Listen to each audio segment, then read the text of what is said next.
Every product we make is formulated for various skin types.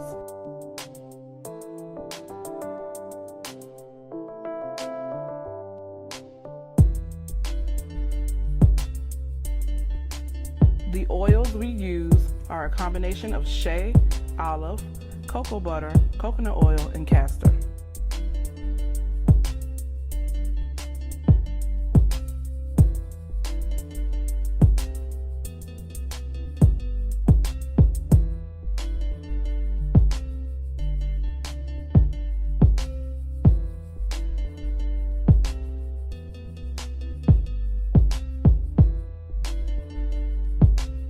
I started making bath and body products mainly because my daughter was suffering from a condition called eczema.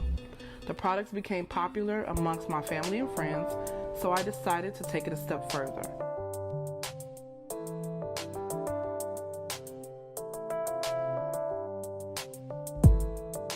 Later, I formed Soap Junkii, and now I am able to help people all over with various skin conditions.